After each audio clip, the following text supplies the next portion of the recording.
In this episode, we'll take a look at the CAME-TV Boltzen Cassiopeia, it's a mouthful, LED light. It's a ring light. It can do full RGB color, plus it can do daylight balanced or tungsten balanced color.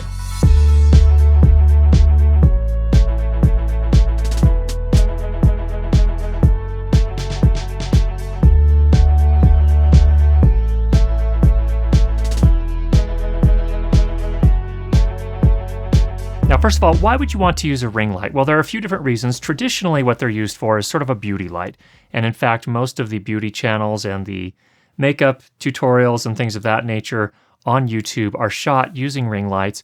And a ring light you just set up close to the talent, you shoot the camera right through the middle of it, and you get this very soft, pleasing light. The only kind of unusual thing about it is that you also get this interesting ring catch light in the eyes, which can be a cool look. Not something you want in every case, but it is a kind of an interesting look.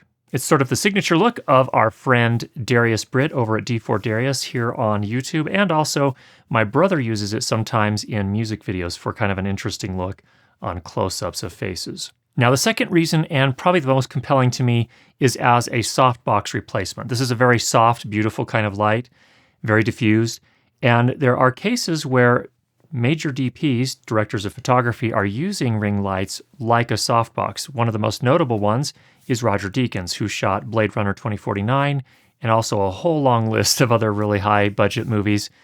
And he's done a really great job. Of course, he's actually an Oscar winner now.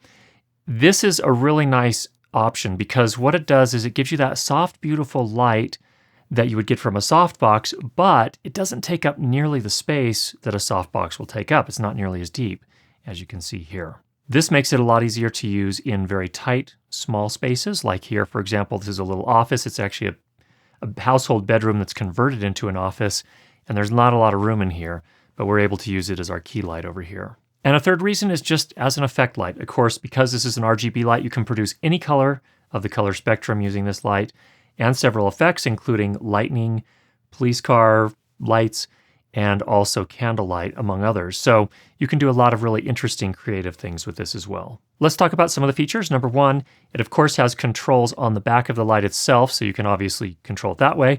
There are two other ways that you can control the light. Number one, there is an included hardware remote.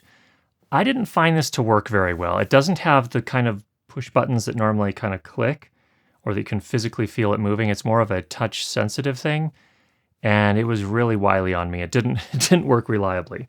The other option is using an app on an iOS device, and that worked actually quite nicely, except that you actually have to connect to a Wi-Fi network that the light itself creates. So you're not connected to your normal, if you're working at home, your home network. You actually have to change Wi-Fi networks over to the light.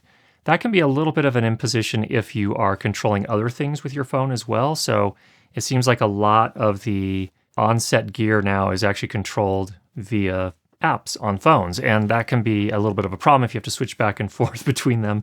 So that works. The app is actually pretty effective in terms of being able to access all the different settings, fine-tune the colors, especially if you're trying to choose RGB colors, any color of the spectrum you want, no problem, but you do have to initially connect to the light. So it takes a bit of time, not the ideal way to do it from my point of view. To me, it would have made more sense to make it a Bluetooth connection.